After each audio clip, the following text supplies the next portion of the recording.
మహబూబ్నగర్ జిల్లాలో సంక్రాంతి వేడుకలు ఘనంగా జరుగుతున్నాయి. పల్లె సాంప్రదాయాలు ఉట్టిపడేలా సంక్రాంతి ముగ్గులు, భోగి మంటలు, గంగిరెద్దుల విన్యాసాలు ఆకట్టుకుంటున్నాయి. మహబూబ్నగర్ జయప్రకాష్ నారాయణ ఇంజనీరింగ్ కాలేజీలో జరుగుతున్న వేడుకల్లో జబర్దస్త్ ఫేమ్ సుధాకర్ పాల్గొన్నారు. పాలమూరులో సంక్రాంతి సంబరాలపై మరింత సమాచారం బాలకృష్ణ అందిస్తారు. సంక్రాంతి సంబరాలు అంబరాన్నంటున్నాయి. జయప్రకాష్ నారాయణ ఇంజనీరింగ్ కాలేజీలో సంక్రాంతిని ప్రతిబింబించే విధంగా ప్రతి ఒక్క సంక్రాంతి పండుగలో భోగి అట్లాగే సంక్రాంతి కనుమ 3 రోజుల పాటు అత్యంత సంస్కృతి సాంప్రదాయాలకు ప్రతిబింబించే విధంగా జరిగే పండుగల్లో సంక్రాంతి పండుగ ఒకటి. సో మనతో పాటు కాలేజ్ చైర్మన్ రవికుమార్ గారు ఉన్నారు, వారితో మాట్లాడదాం. సో ప్రతి సంవత్సరం కూడా అత్యంత వైభవంగా నిర్వహిస్తారు. దీని యొక్క ముఖ్య ఉద్దేశం ఏంటి? ముందుగా V6 ప్రేక్షకులందరికీ కూడా ముందుగా సంక్రాంతి శుభాకాంక్షలు.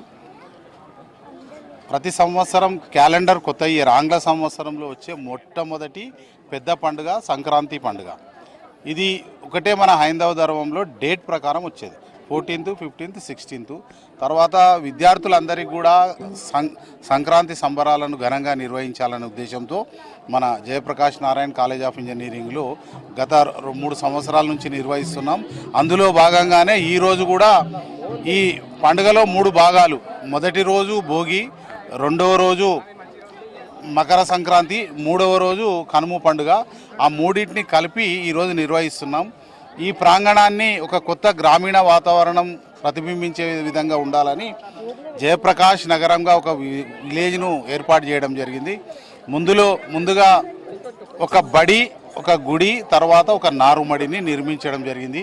గుడి మొన్ననే అందరం కూడా ముక్కోటి ఏకాదశి సందర్భంగా దేవుని దగ్గరికి వెళ్ళి మనం దర్శించుకుంటాం.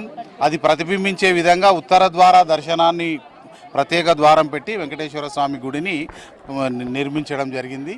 అదేవిధంగా మరి రెండవది బడి. గ్రామీణ ప్రాంతాల్లో మేము చదువుకున్నప్పుడు 4 గోడల మధ్యలో బడి లేకపోయిండే. ఒక పెద్ద చెట్టు కింద గుడి పక్కల మేము చదువుకునే వాళ్ళం. ఆ జ్ఞాపకాలను నెమ్మరవేసుకోవడం కొరకు ఒక చెట్టు కింద ఓపెన్ స్కూల్ను నిర్మించడం జరిగింది. తర్వాత సంక్రాంతి అంటే వ్యవసాయదారులకు ఇష్టమైన పండుగ. మొన్నటికి పంటలు కోతలకు వచ్చి ఇప్పుడు మళ్ళీ నాటు వేసే సందర్భం కాబట్టి ఒక వ్యవసాయ నారుమడిని సృష్టించి విద్యార్థుల చేత ఆ వ్యవసాయ నారుమడిలో వరి చేరును నాటించడం జరిగింది. తర్వాత ఇక్కడ గ్రామీణ పూర్వం ఉన్నటువంటి ఇండ్లను ప్రతిబింబించే విధంగా గుడిసెలు వేయడం జరిగింది. తర్వాత మా ఫ్యాకల్టీ మెంబర్స్ అందరు కూడా ఇక్కడ సంక్రాంతి సందర్భంగా వివిధ తినుబండారాలను వారు స్వయంగా వండడం జరిగింది. చాలా సంతోషంగా ఉందండి. ముందుగా మన V6 ప్రేక్షకులకి అందరికీ హ్యాపీ సంక్రాంతి. అలాగే మహబూబ్నగర్లో ఉంటున్న ప్రతి ఒక్కరికి, ఎందుకంటే నేను మా మామనగర్ వాస్తుని కాబట్టి అందరికీ హ్యాపీ సంక్రాంతి. సో JPS మన రవికుమార్ గారు, మా అన్నయ్య, ఈ కార్యక్రమానికి నన్ను ఇన్వైట్ చేశాడు. చాలా హ్యాపీగా ఉంది. ఇందాక రవీణ చెప్పినట్టు కనుమరిగిపోతున్న మన సంక్రాంతి పండుగని వచ్చే జనరేషన్ మర్చిపోకుండా ఇక్కడ కొన్ని కార్యక్రమాలు తీసుకొచ్చారు అన్నయ్య. చాలా ఎంజాయ్ చేశాం. ముఖ్యంగా గంగిరెద్దులు కానివ్వండి, హరిదాస్ కానివ్వండి, ముగ్గుల కార్యక్రమం కానివ్వండి, గాలిపటలు కానివ్వండి, అలాగే చిన్నపిల్లలకు భోగి పనులు పోశారు, అలాగే వరి నాటారు ఇందాక. ఇవన్నీ కార్యక్రమాలు ఏంటంటే రెగ్యులర్గా చేస్తుంటే మన సంక్రాంతి కాదు, మనకు ఫెస్టివల్ చాలా ఉన్నాయి కాబట్టి తెలుగు పండుగలు ప్రతి పండుగని మనం ఇలా జరుపుకుంటే చాలా హ్యాపీగా ఉంటుంది. నెక్స్ట్ జనరేషన్కి మనము ఇలాంటి పండుగలు ఇలా జరుపుకుంటారని చెప్పడానికి. లేకపోతే ఇప్పుడున్న ఈ ఫాస్ట్ యుగంలో, ఈ మొబైల్ యుగంలో ఆ మొబైల్కి అందరూ పరిమితం అవుతున్నారు.